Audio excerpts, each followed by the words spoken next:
સર્વ શ્રીમદ ભગવદ્ ગીતા પ્રેમી ભાઈ બહેનોને મારા જય યોગેશ્વર. આજ તારીખ 5/6/26ના રોજ ગીતા સૂત્ર વિડીયો નંબર 82 છે. ગઈકાલે પ્રકૃતિની વાત કરતા હતા.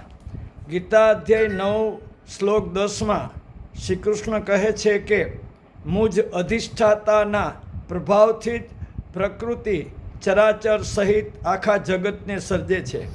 આ હેતુના લીધે જ સંસાર ચક્ર ચાલી રહ્યું છે. આપણે જાણીએ છીએ કે ભગવાન બુદ્ધ ક્ષત્રિય હતા અને સંન્યાસી બન્યા હતા. ભગવાન મહાવીર ક્ષત્રિય હતા અને સંન્યાસી બન્યા હતા. તેમ છતાં અર્જુન પણ સંન્યાસી બની શક્યો હોત તો શ્રી કૃષ્ણે અર્જુનને સંન્યાસી બનતા કેમ રોક્યો હતો?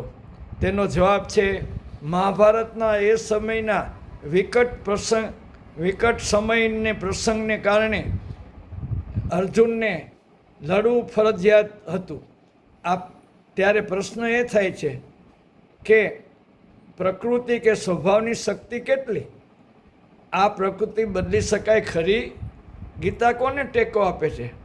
પ્રકૃતિની શક્તિને કે પુરુષાર્થને?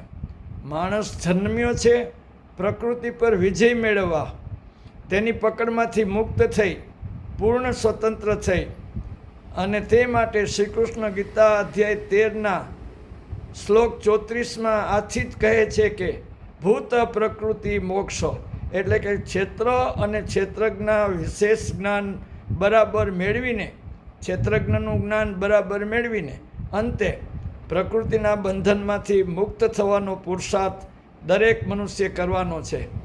પરંતુ પ્રકૃતિની સત્તા પહેલાં સ્વીકારવી જોઈએ. તેમાંથી ક્રમે ક્રમે મુક્ત થવાનું છે. પ્રકૃતિના 3 ગુણો સત્વ, રજસ અને તમસ, તેનામાંથી પૃથ્વી કે દેવલોકમાં કોઈ વ્યક્તિ બચી શકે જ નહીં. આથી ગીતા અધ્યાય 18 શ્લોક 41માં મનુષ્યને બ્રાહ્મણ, ક્ષત્રિય, વૈશ્ય અને શૂદ્ર એ પ્રમાણે વિભાજન કરેલું છે. અર્જુન આ રીતે ક્ષત્રિય હતો, ક્ષાત્ર ધર્મવાળો હતો.